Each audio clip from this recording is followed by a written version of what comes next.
Bismillahirrahmanirrahim. Ini uslub ke-29. Jadi seorang guru itu bisa melarang muridnya untuk sesuatu yang dia kira bisa membahayakan atau memudaratkan di masa depan. Sebetulnya di kitab yang kita kaji ini riwayatnya banyak ya. Tiap uslub itu banyak hadisnya, saya berikan beberapa contoh saja. Ini dari Abu Dzar Al-Ghifari radhiyallahu an. Beliau berkata kepada Rasulullah sallallahu alaihi wasallam, "Ya Rasulullah, ala tasta'miluni?" Wahai Rasulullah, tidakkah engkau angkat aku sebagai pejabat? Jadi sahabat-sahabat yang lain kan diangkat jadi gubernur, diangkat jadi qadhi. Tidakkah aku ini engkau angkat jadi pejabat juga? Ini bukan karena kemaruk jabatan ya, tapi mungkin rasa ini ya, apa aku ini enggak disukai Rasul? Yang lain dikasih tugas, aku kok enggak? Mungkin rasa itu yang lebih muncul dalam diri Abu Dzar, bukan rasa tamak jabatan, bukan. Karena beliau ini terkenal sahabat yang zuhud, enggak senang dunia beliau. Tapi melihat Rasul mengangkat sahabat yang lain, kok beliau tidak, muncul kekhawatiran, jangan-jangan Rasul enggak senang dengan aku. Fadaraba biyadihi ala mankibi. Maka Rasul kemudian memukul, menepuk pundakku. Kemudian mengatakan, "Ya Abu Dzar, innaka dha'if wa innaha amanah." Wahai Abu Dzar, engkau ini lemah. Dan sesungguhnya jabatan itu adalah amanah. Wa innaha yaumal qiyamati hizyu wa nadamah. Dan sesungguhnya jabatan itu pada hari kiamat akan menjadi kehinaan dan penyesalan. Nyesal kenapa jadi pejabat? Illa man akhadhaha bihaqqiha. Kecuali yang mengambil jabatan tadi dengan cara yang hak, wa addalladzi alaihi fiha, dan menunaikan ya tugas-tugas dari jabatan itu. Ini di Sahih Muslim. Jadi guru itu juga hendaknya bisa melarang muridnya. Sudahlah, jangan engkau lakukan hal itu. Kalau kita punya pandangan hal itu tidak baik untuk siswa kita. Ini Rasulullah punya pandangan yang luas ya tentang Abu Dzar, tahu kemampuannya, maka dilarang untuk jadi pejabat. Ini tentunya bukan tidak kemudian kita itu seolah-olah tahu yang akan terjadi masa depan. Tapi ini ya kalau larangan kita ya berarti sekedar perkiraan kita saja. Tidak menjadi sesuatu yang wajib dilakukan oleh murid kita.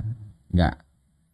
Kalau Nabi ini jadi sesuatu yang memang harus diperhatikan karena Nabi ngerti yang akan terjadi juga kalau dapat wahyu dari Allah Subhanahu wa taala. Imam An-Nawawi mengatakan ketika menjelaskan hadis ini bahwasanya hadis ini menjadi asal ya, pokok di dalam menjauhi jabatan, bi ijtinabil wilayat. Makanya kita lihat banyak para ulama dulu itu enggak mau dengan jabatan. Enggak mau. Karena jabatan itu kadang bisa membuat enggak bisa lagi berkata yang benar. Ada hati nurani harus diingkari. Ya, demi jabatan itu, takut dan sebagainya.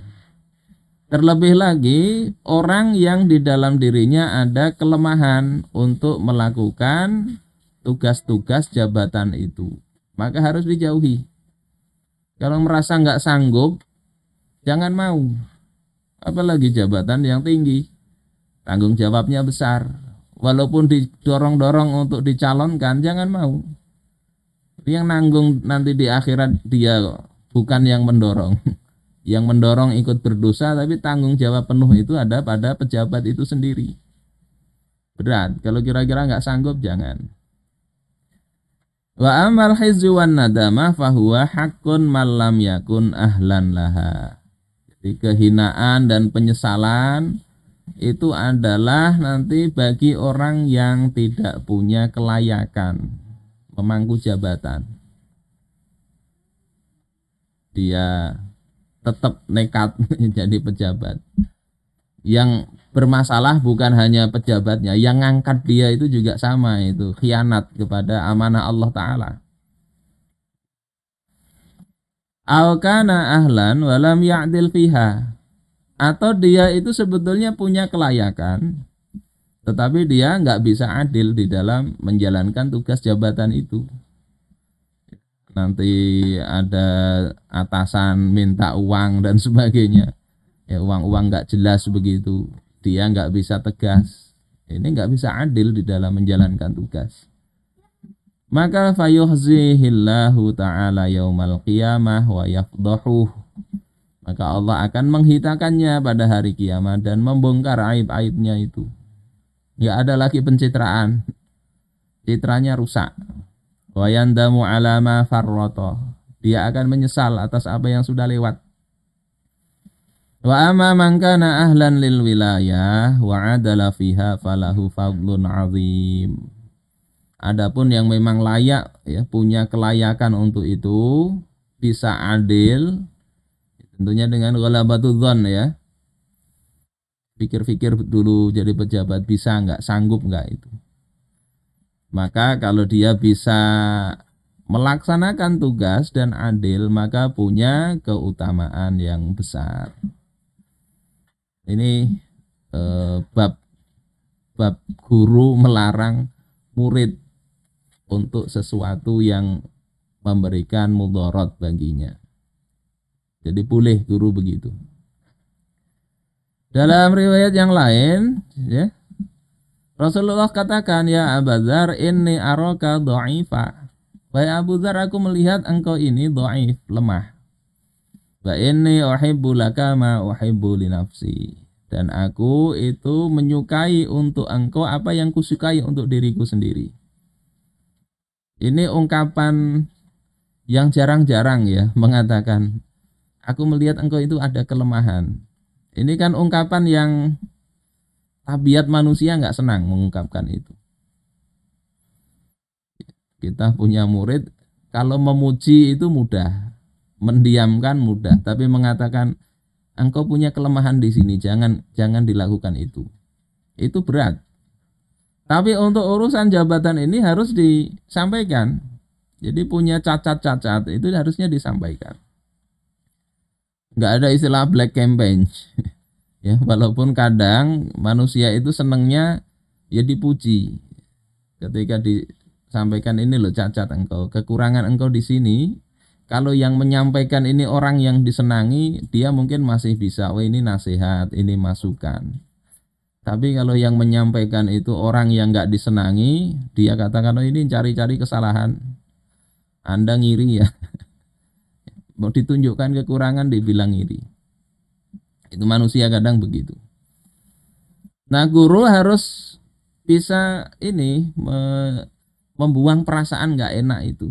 Demi kebaikan muridnya, kalau memang ada kekurangan, hendaknya diberitahu. Nah, kemudian ini obatnya, ya, tatambanya. Setelah ini kan nggak nyaman kan dalam hati. Engkau ini lemah.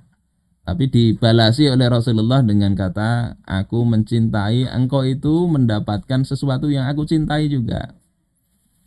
Jadi senang engkau ini selamat, sebagaimana aku juga senang selamat. Kemudian Rasul katakan, la ta'ammaranna ala itsnain. Janganlah engkau itu menjadi pemimpin atas dua orang. Oh, kalau gitu memimpin satu kabupaten nggak apa-apa. Ya nggak begitu. Mafhumnya kalau dua orang aja jangan, apalagi banyak orang. Jangan memimpin mereka. Wala tawallayanna mala yatim. Dan jangan engkau mengurus harta anak yatim. Ini Abu Dzar Al-Ghifari. Apakah Abu Dzar ini lemah dalam hal apa? Ya. Apakah ketakwaannya lemah atau imannya lemah? Bukan begitu.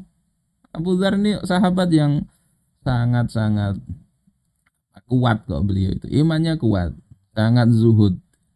Ketika masuk Islam, beliau ini orang yang mengiklankan keislamannya di depan orang-orang kafir Quraisy, hingga kemudian dipukuli sampai pingsan. Ya, diselamatkan oleh Abbas. Kemudian besoknya diumumkan lagi, dipukuli lagi. Itu Abu Dzar Al-Ghifari. Orang yang kuat keimanannya sehingga dalam perang Tabuk itu beliau ketinggalan. Kemudian ontanya ini lambat, nggak mampu lagi berjalan. Beliau jalan kaki di padang pasir, menyusul Rasulullah Shallallahu Alaihi Wasallam. Ini Abu Dzar Al-Ghifari, orang kuat dari sisi keimanan, ketakwaan, kepribadian.